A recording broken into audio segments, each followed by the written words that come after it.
Welcome to the Great Coaches Podcast. To me, being perfect is not about that scoreboard out there. This is a chance of a lifetime. When you can understand the person, you can then work towards a common goal. We are all on the same team. Know your role and do it to the best of your ability.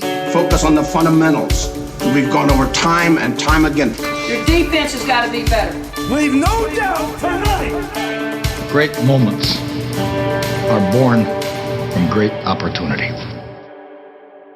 Hello and welcome to the Great Coaches Podcast, where we believe that there is no algorithm for leadership, and so we interview great sports coaches from around the world to try and find ideas to help all of us be better leaders. Our great coach on this episode is Alan McConnel. Alan is a former Australian rules football player and now coach. In 1996, he was appointed as the coach of the Fitzroy Football Club in the Australian Football League for the final 8 games in their 113-year history, before they were to be taken over by a team who were then known as the Brisbane Bears. After Fitzroy, he joined Geelong under Mark Thompson and was then appointed head coach at the Australian Institute of Sport, leading Australia's best male youth. From there, he moved to the newly formed GWS Giants as the director of football. Then in 2017, he was appointed as the senior coach of the Giants AFL Women side, becoming the first person to coach both the men's and a women's side at the highest level. At present, he is a member of the Australian Institute of Sport's High Performance Coach Development Team, where he mentors and supports some of the nation's best emerging and elite high performance coaches. And finally, in 2022, he was awarded the Neil Danaher Lifetime Achievement Award. And just before we go to the interview, today's podcast is brought to you by the Macquarie University Business School's MBA program. Designed to empower, challenge and transform, the Macquarie MBA gives you the business skills and knowledge you need to succeed in an evolving global economy. The program bridges the gap between theory and real-world application, bringing together world-leading professors, executives and industry partners to teach you how business can be used for good. I have just started working with the team at Macquarie on some projects and can attest to the quality of the people and material. To find out more, search for Macquarie University Business School's MBA. And now, please enjoy our interview with Alan McConnel. You're listening to the Great Coaches Podcast. Alan McConnel, hello, good morning. Paul, good to see you. Welcome to the Great Coaches Podcast. Cheers. We've been talking about this for quite a while, so I'm glad that I could actually get a date with you where we can go through your long and storied and winding career. Well, I think you've been talking about it for a while, Paul. That's true. I've been listening. I've managed to pin you down. I am good that way when I find a coach who I think's got an interesting story to tell, and you've definitely got an interesting story to tell. So we're going to start from way back in the country, back in Terang, and we're going to go all the way through to the grand final with GWS Giants and beyond. But could I start with just talking about two of the big names that you've worked with? There's Kevin Sheedy and Mark Thompson. Now, people listening may not know a lot about Australian rules football, but both of those gentlemen are some of the most successful coaches of all time. In your work now, as a coach developer across all sports, you're also getting to see some pretty good ones up close. And I'm just wondering what you've noticed about the great coaches and how they do things perhaps differently from the rest. I think every coach I've worked with has a strength or strengths. There's no such thing as the perfect coach.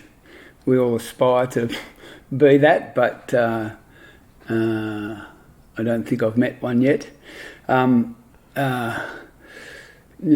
The couple of names you mentioned, it's interesting they actually worked with one another. Mark was Sheed's premiership captain, I think, from memory. He was, yeah. And Sheeds was obviously very innovative, creative, crazy. thought outside the square, but very loyal. You wanted to be on his team. You didn't want to be on somebody who... Yeah, you can... I mean, I remember watching him play, and you'd want to be on his team, not the other team.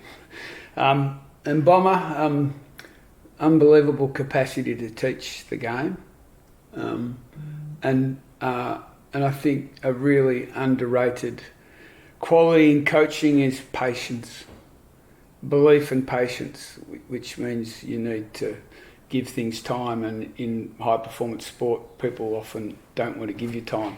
So the truth is I was moved on by the time Bomber had all of his success at Geelong, but it nearly blew up before they had their moment in the sun. So so I guess like everything, patience, there are times I'm thinking, come on mate, get on with it, but it proved, his patience proved to be one of his great assets in my mind, because he had belief and he was prepared to give people time to flourish. So those are the great ones, but let's go back to the start of the journey. Let's go back to Terang, little country town. Actually, Kalora before Terang. Kalora before Terang. Yes, and a minor league, which is where my family all played. My father, my grandfather, his father, and my brother, all life members of the local footy club. And you were playing in the seniors at about 15, I think. Yeah, something like that, yeah. Yeah, so what was the impetus to head down to Melbourne and take your life in a different direction? Study. I'd left, finished year 12, wanted to, came to Melbourne to study physical education, and my brother had actually been invited to come down and train, playing a practice match for Fitzroy, and I took my bag along and asked for a game. And as you do. And I survived, and he got the flick. So, that was interesting. Yeah. So 3 years then in the VFL, 30 odd games, I think. Well, that was at Fitzroy. I won a best and fairest with Fitzroy's under-19s, got meningitis, and then got the flick, and then went to Footscray, so I went to played in the VFA for a couple of years, and then back to Footscray, where the under-19s, Fitzroy under-19s coach had transferred to Footscray, and in fact he's the one who got me across to Footscray, which is where I played the VFL games. Yeah. But you went straight from that experience into coaching. Was there someone, or was there something that ignited this passion in you to go off and coach? I think that under-19s coach was certainly a great mentor. I was a pretty young, naive country kid when I arrived in Melbourne, and he certainly was very influential in my life. Played a significant role, in nurturing my growth as a young man, and I'm still keeping close contact with him today. So he's probably the one. The way he did it was the way I would like to be perceived, I guess. I guess that was the influence that he gave me, and met a lot of lifelong friends at that time too. Well, you said the way he did it was the way you'd like to be perceived. It might be a little early in the interview, but perhaps I'll ask you, how is it that you want to be perceived? Genuine, honest, authentic, real, challenging, supportive,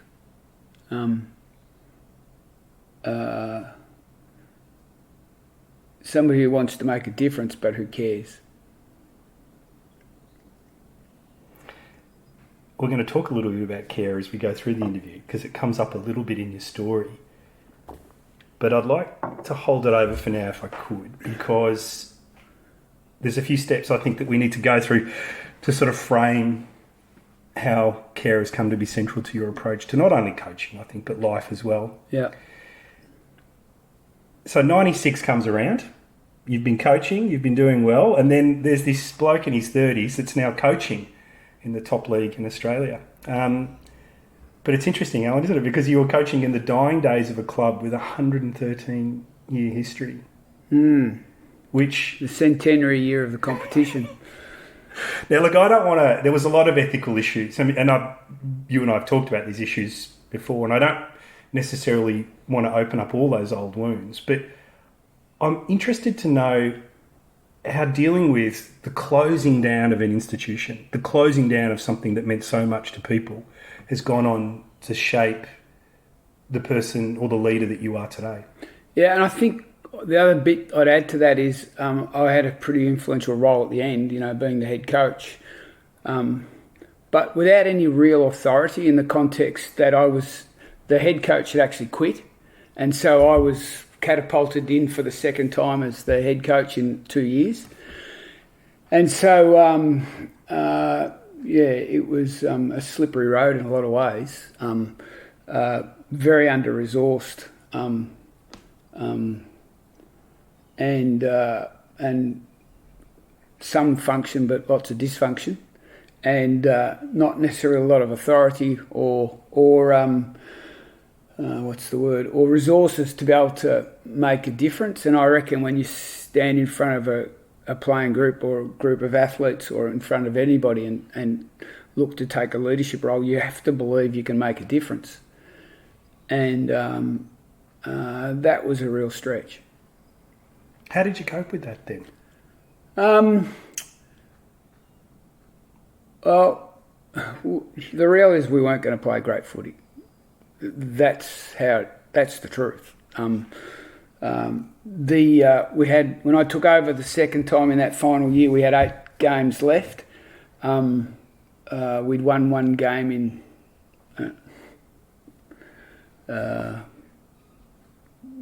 12 months. And everyone thought that the announcement of a merger would unify the group, in the context of, being able to present a united front to each individually and collectively get scouted and recruited to Brisbane.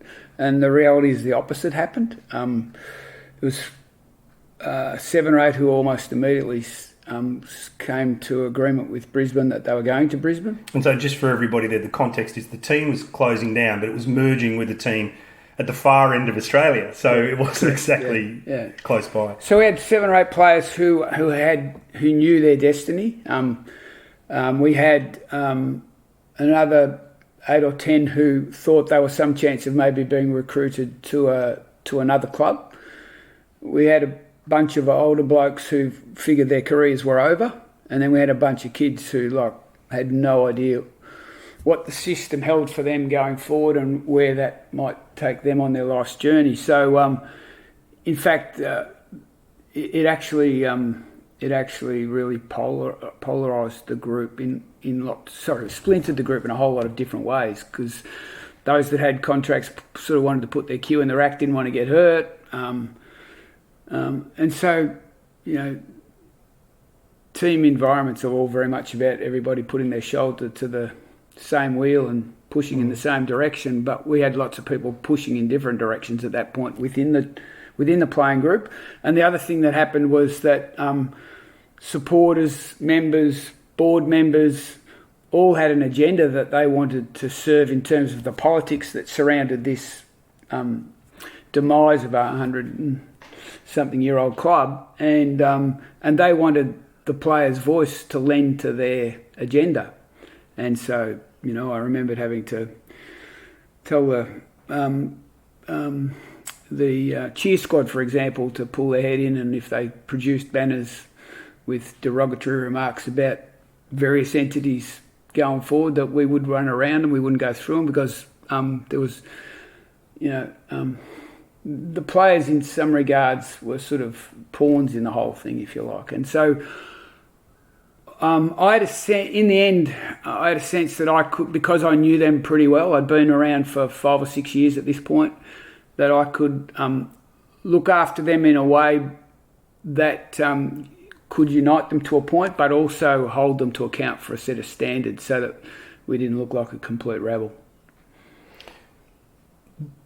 There were ethical challenges at the time. I don't necessarily want to go into them. I know that they are something that has been talked about enough. But those challenges divided people. And I'm wondering what you've taken away from that you now use today in this role where you're helping coaches all over Australia and you're helping them deal with stakeholders, head coaches, athletes. What stayed with you? I think every experience we have in life is a lesson that we can learn and use somewhere down the track. Some of those lessons are good, some not so good. I guess I was proud of the outcome that was delivered for all of the people involved. I felt that everybody had their chance to flourish and shine in their own way off the back of that whole experience. And yes, is there something particularly I took out of that? Not really, other than that I felt I had a skill that to be able to find connection for people in really tough situations. I think we talked about care earlier. I think I've known you now for, I guess, getting on for a year, and I see it every time we talk. Care is so central to your approach as a coach and a human being. Yeah, it is, but it's care in the context that if it's just care, it's wishy-washy, and I'd like to think there's a fair degree of challenge and prodding that comes with the care, because I think if growth and change doesn't happen in people if you just care. It needs to come with some other qualities as well, but having made a deposit in the care space, it does afford you the chance to challenge in others. I want to talk about one of those challenging moments because I was there the day of the last game. I vividly remember it. And somewhere in my boxes downstairs, I'm sure I have the record, which is the small magazine that you're given at the game that day. And there's a great story. You were thrashed that day. I don't know, it was 120 points or something like that. 180, I think. Right, sorry. And it was actually our second last game. It was the last game in Melbourne, which was at the MCG. That's in front of 80,000 people playing Richmond. Yeah. Yeah, and there's a photo at the end. You've got your arm around someone, and the crowd wanted you to do a lap of honour, but well, the AFL wanted us to do a lap of honour. The crowd probably, I guess, had probably been given some indication that might happen.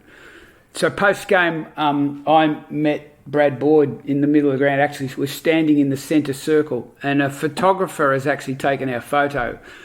And I was acutely aware that we're in the middle of the MCG with a lot of eyes watching us. And the conversation I knew was going to be somewhat contentious. We'd just been flogged. These are young men who actually have pride, who are... we've just been humiliated. It's incredibly embarrassing, and they just want to get off the ground. But they're in jumpers that have been running around in a competition for 113 years, a 100-year-old competition, and we need to honour the jumper. So the captain and I are debating intimately whether or not we're going around the boundary line before we leave the ground. And because I was acutely aware of where we were and who was watching, I've got my arm around him and I'm actually whispering in his ear.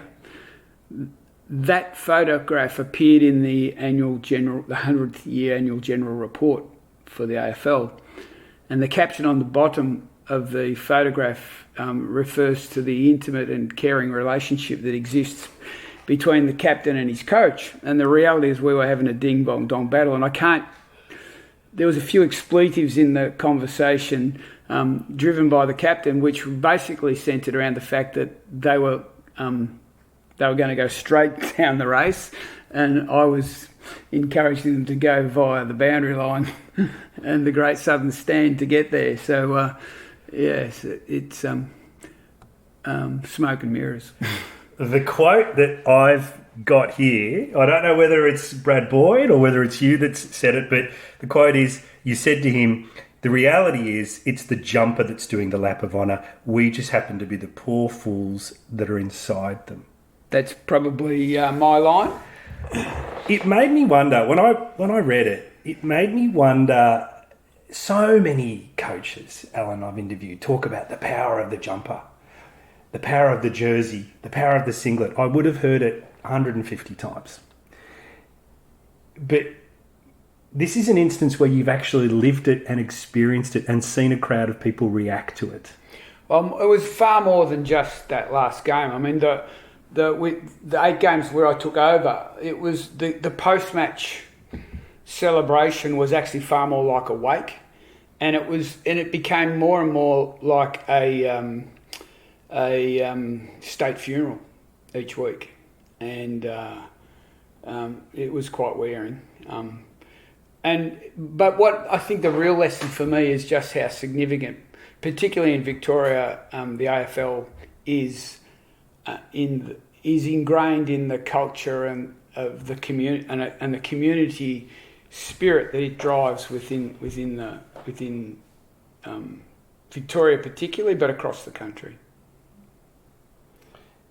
And nowadays, when you hear coaches talk about the power of the jersey, what's your reaction when you hear it?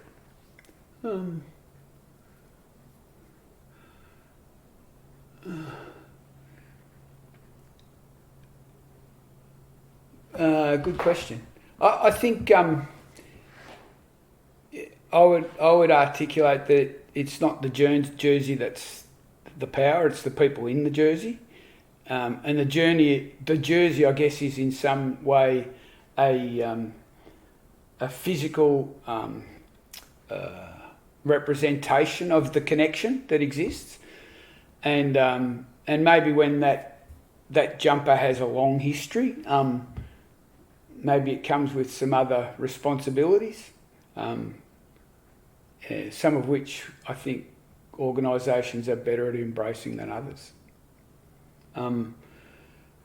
But in the end, connection is a human quality. It's not a it can become almost physical if you like, but it's still a human quality, and it requires humans to drive that emotion. So, I think the jumper is symbolic of that in some ways. So Fitzroy finish, they go up and they merge and they become the Brisbane Lions. What happened next for you? Had a couple of interviews with a couple of AFL clubs, and eventually went to Geelong to work as Gary Ayres' senior assistant coach. Which would have been fun, given that Gary Ayres is, well, one of the greatest players, I guess, of all time, and a pretty decent coach. He never quite got his premiership, but he was very, very good. And we went from not winning a game, or winning one game in 12 months, to I think we finished either first or second on the ladder playing finals. So it was actually a very there's lots of difference in terms of outcomes that occurred for me. Yeah. So the Geelong experience happens. You get together with Gary Ayres, but then in 2004, your career takes a great turn. You become the coach of the most elite youth in Australia at the Australian Institute of Sport. And the list of players that went through that program, it's so impressive because all of them are sort of these household names today. There's so many of them now. I'm not even going to put the list of them. There was that many. But you're also, in addition to coaching those kids, you're also the father of 3 children. 2 at that stage, but 3 eventually. 3 eventually. And yes. I'm wondering what you've learnt about harnessing the energy and the power of young people, because it seems to me you've had a fair amount of experience with it. I think that given opportunity, it's innate within people, particularly young people, to flourish. And it's our responsibility to provide that opportunity. So talk to me, unpack that opportunity for me then. What does a great opportunity look like? What does that environment? Like opportunities, I think it's not necessarily great opportunity. It's just simply providing the vehicle for growth. You know, like the platform. So sometimes it's physical. It's physical in terms of where one lives, or the programs you provide access to, or the expertise that you provide access to. Sometimes, for kids who've maybe had difficult upbringings, it's just simply providing with a sense of belief, or the opportunity to explore things in a way that where it's okay to make mistakes. So I think it's very, very different from one individual to the other as to what opportunity looks like. So the key then with the youth, or in your experience, is almost tailoring things to them as individuals. Within the context, because I've actually coached, I only ever coached in a team environment. But the reality is that we aspire for them all to be great, and we'd like them all to achieve common goals or similar goals, but the journey for each is so different. For a kid who's come from an environment where maybe there's not been a lot of self-belief, maybe driven internally, maybe driven by external factors, opportunity is simply challenging those thoughts. Whereas for a kid who comes from the Kimberleys, it's probably more to do with giving them the opportunity to relocate from one side of the country to another side of the country, so that the opportunity for their athletic qualities to flourish in a structured environment that will allow them to survive in a professional team is what opportunity looks like. So it's very different from individual to individual. Some of those, I hate to use this word, kids, let's call them young people, went on to be great leaders. I mean, Joel Selwood springs to mind. Did you notice anything about the leadership qualities that young people may have that need to be nurtured?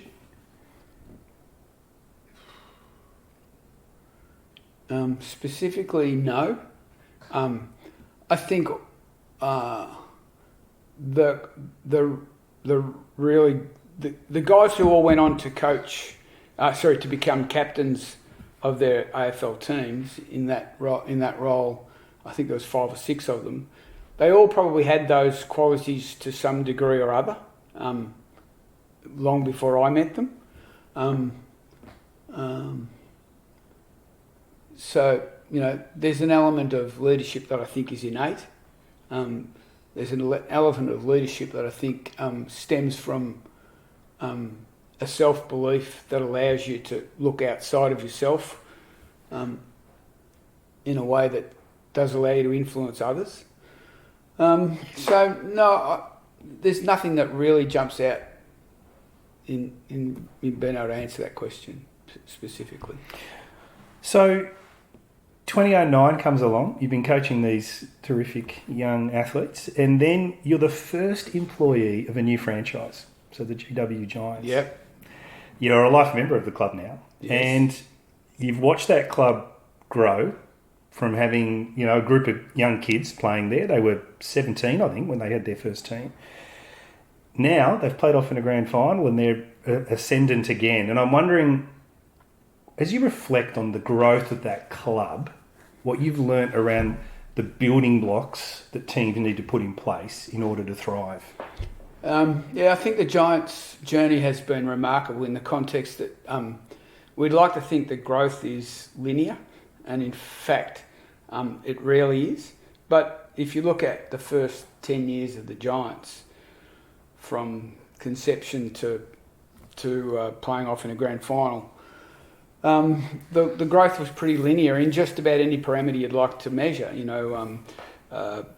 Attendances, membership, sponsorship, games won. On almost any parameter, the growth of the club was very, very linear, which is pretty unique.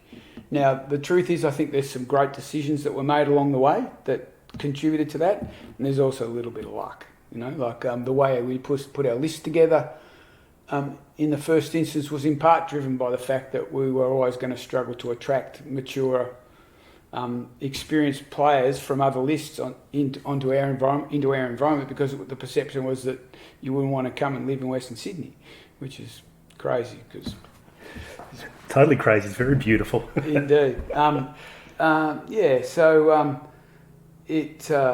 It was a fabulous journey, and on the back of 10 years earlier being on a similar road but heading in the opposite direction, working with a team and a club that was going into receivership, being on a club that's starting from scratch and looking to build, was in many regards very, very similar, but just been on the same highway heading in a different direction.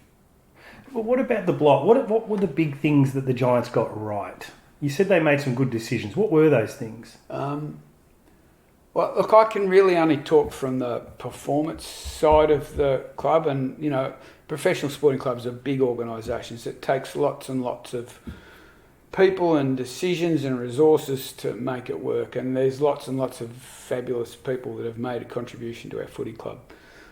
For me, I think some of the list management decisions in the early years were pure gold. The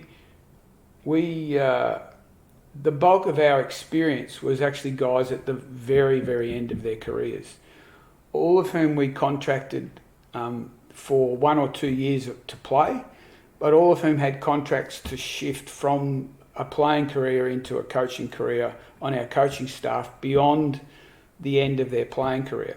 Now, they were all superstars of the game, premiership players, captains of their clubs, so really highly distinguished players. And because they all had coaching contracts as part of their arrangements when they arrived, they were deeply ensconced in the long-term future of the footy club, not the drive of a player at 27 or 28 years of age who's actually playing for his next career, or to fulfil the ambition of winning a premiership, albeit they were, because of their pride and their level of competitiveness, they were always going to perform at their best, albeit maybe their best was behind them, but their long-term commitment to drive the footy club and therefore the players around them, particularly the young players. In our first game, we had 17 players who'd never played a game of AFL football before. And, that's unheard of. I don't reckon that'll ever happen again. And so in that context, having your core group of leaders on the ground committed to the long-term future of the footy club, I believe set a fabulous foundation for teaching those young players what it takes to be competitive and a winner in the competition. Is that lesson still visible in the club today? Yeah, I do. I think they left an unbelievable legacy for our footy club, and Gubby Allen and others who made those decisions and collected that group of people together. I mean, many of them have actually moved on and are now working at other footy clubs, but I would be astonished. I'm sure they would have great pride in the contribution they've made to our footy club, and rightfully so. So you're involved with the Giants, 2009. Then 2017, the women's side is created, and you go over and you become the first person in history to coach both an AFL and an AFLW team, which is a great honour. But I don't want to ask you about that. What I want to ask you about is what that experience, having coached both men and women and youth at the elite level, has sort of taught you about motivating people. I'm not sure about motivating people, but I think it was a fabulous challenge for me at the end of my career as a coach to, the notion that astonishing to find myself coaching women, having lived in a man's world, and then to be a man in a woman's world is something I'd recommend everybody experiences at some point, because it actually it allows you to see not just I guess, some of the foibles that our game has lived with for a long time, but also what life's like, if you belong to a minority group or a group that's marginalised by society in various ways. And certainly the women's game had been marginalised for a long, long time. And so to be a part of that and to make a small contribution to the growth of the game is a very humbling and some experience and something I'm really proud of. What did I learn?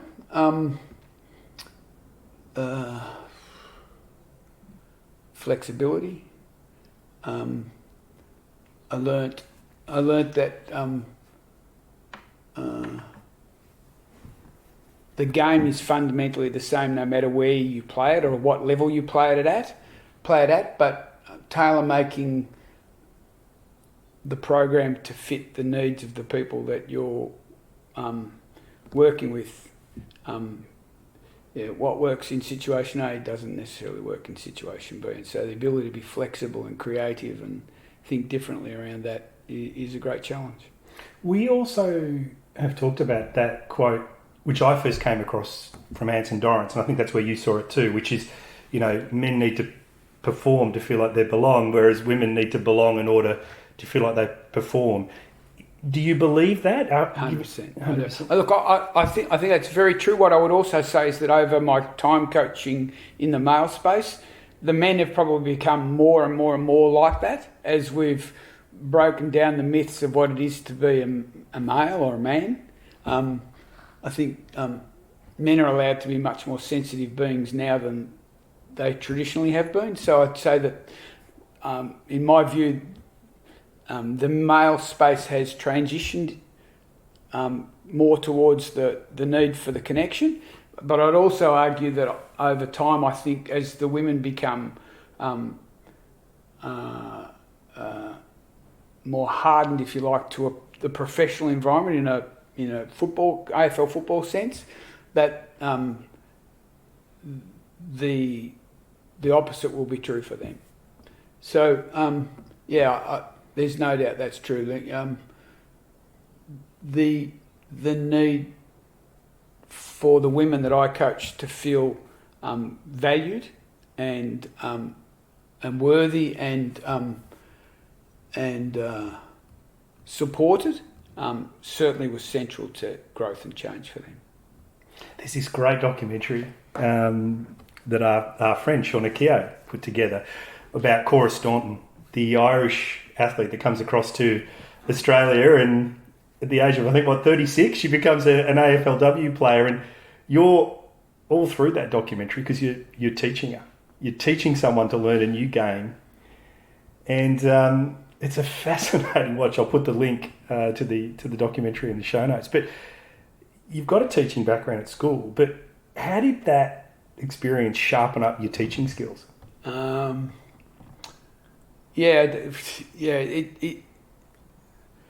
I think central to learning is an open mindset, and Cora, probably the most driven athlete I coached, male or female, and she had that in abundance, and so that actually made it in lots of ways easy. What I did find is that the more I coached in the early days, the worse I made it. And in the end, I had to throw in ideas and suggestions around her playing with the ball rather than actually, do this, do that, adjust this, hold it this way. I felt that I was better off to say, try and make it do this. Try and make it the ball do that. That said, she still ran around a corner. She broke all the rules, but she found a way to make it work. And, it's the fastest player in the AFLW competition to get to 50 goals at an age when everybody else was giving the game up long ago. God, I can only imagine what she'd have been like if she'd arrived here as a 20-year-old. She would have been an absolute... Well, for me, she was a superstar anyway, but she'd have been the best player in this competition by the length of the straight had she embraced the game earlier. The other thing is that she had the capacity to... she had a lot of teammates and staff who wanted to support and help her, And she, in the end, unlike some of the other transitioning athletes from other sports that I've worked with, she had the capacity to shut out a lot of the noise and trust her instincts, perhaps better than any of the others, which allowed her to narrow her focus and rather than try and take in too much at once. So, interesting athlete. Al, the next question's a bit of a difficult one. So I hope you're okay with it. 2021, one of your players, Jacinda Barclay, takes her own life.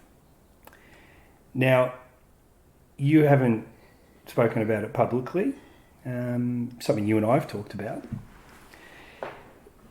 I don't want to open old wounds, but I would like to ask you what needs to change so that this doesn't happen again.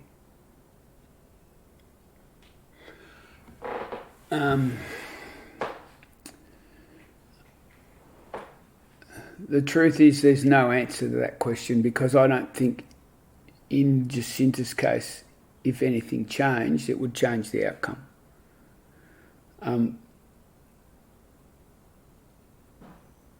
Unfortunately, mental health is a part of our world, the world we live in,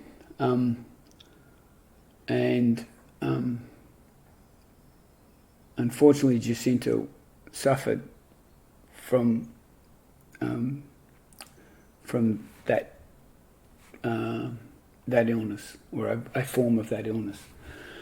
I think that what I learnt during that phase, and I hear a lot of people say, "Oh, if only we'd known," and in fact, the truth is, in this case, the people who needed to know did, and we weren't able to stop it, prevent it, change it.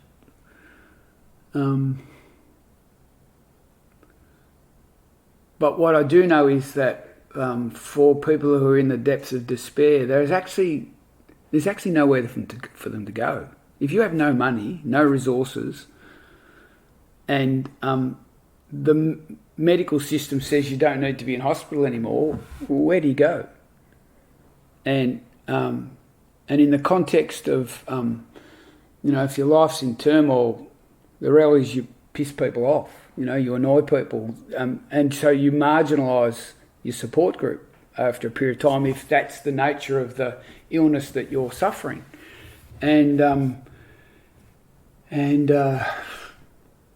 So our system really isn't set up to support those people. What else did I learn? When you're looking to try and support people in this situation, there is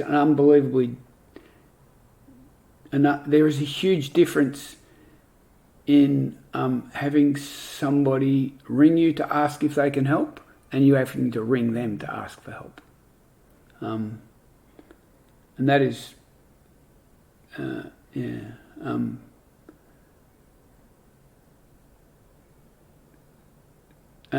I'm talking there more around not the person suffering the illness, but those who are looking to support those who are. And I think that I would encourage anybody, if they're aware of others in these situations, you need to get over yourself and pick up the phone and check in if people are okay, if there's something that you can do to help. What else did I learn? So no matter what else I learned was that no matter what you do, sometimes it's not enough.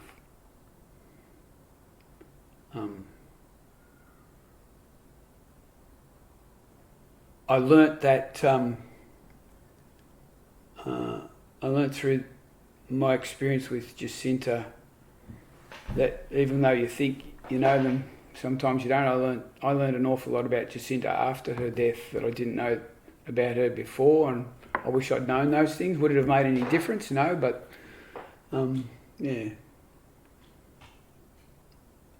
I wish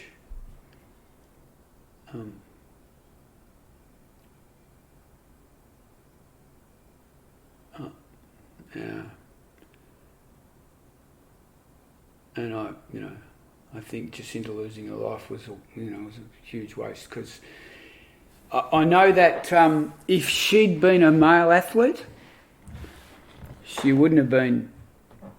For context, this woman was the quarterback in a lingerie league, NFL winning season as a rookie. She was the lead pitcher in the national baseball team, and she was our centre half forward. If she'd played any of those sports at that level in the men's space, she'd have been a rock star and very, very rich. And she was a rock star, particularly if you asked Jacinta, she was a rock star. But the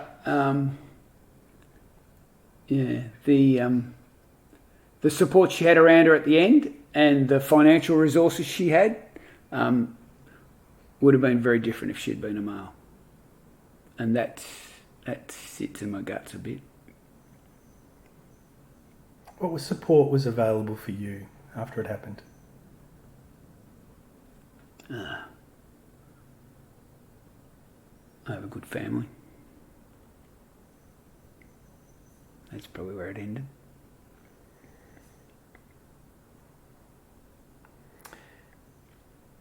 Okay, so let's move on from that story. And thank you for sharing it. I can see the pain in you. No, it's not pain. I'm proud of the part I tried to play in Jacinta's life. I'm proud of the relationship I had with her. I'm proud of the fact that she trusted me and she didn't trust too many people. I hold that dear. I think it's no surprise that in 2022, and I say that because I now know you and I spent time researching for these questions, but in 2022 you were awarded the Neil Danaher Lifetime Achievement Award, which I've got written here is awarded to an individual who has made an outstanding contribution to the game of footy over a lifetime. Now, the other people that have won this award, there's names like Neil Craig, David Weedham, Mark Williams. There's a long list of people who are all legends of the game and very well known. So when people reflect on the contribution you've made, all these people you've touched on this journey, and you're touching more of them these days as well with your work in the AIS, but what is it you hope they use? What words do you hope they use to describe that contribution you've made? I'd like to think I helped to make their life better. And for some, that was probably more in the athletic performance space, and for others, it might have been in their life away from the game.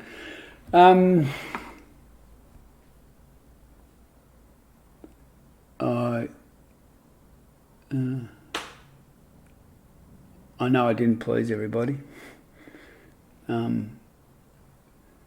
all the time. That comes with the job. It's how it is. It's odd because I sit back now and I'm sort of not sure that that's how I feel about my career. Should I have done more? Could I have done more? There aren't many trophies in the cabinet. That pisses me off. So there's an element of a lack of fulfilment, if you like, in some regards, and the cup's pretty full in others. I think that's probably a pretty good place for us to finish. Al, it's been terrific getting to know you this last year and getting the chance to interview you here in my kitchen today. Thank you for coming in and answering the questions, and wish you all the best chasing down that elusive cup. Cheers, mate. Hi everyone, you have been listening to the great coach Alan McConnel. I hope you got a lot out of the insight and wisdom that comes from Alan's long journey in sport and found a few ideas that you can bring back to your own team for discussion. When I listened back, the other key highlights for me were Alan's idea that, quote, there's an element of leadership that I think stems from a self-belief that allows you to look outside of yourself in a way that does allow you to influence others. The wonderful idea that deposits in the care space allow you to challenge people and help them grow and change.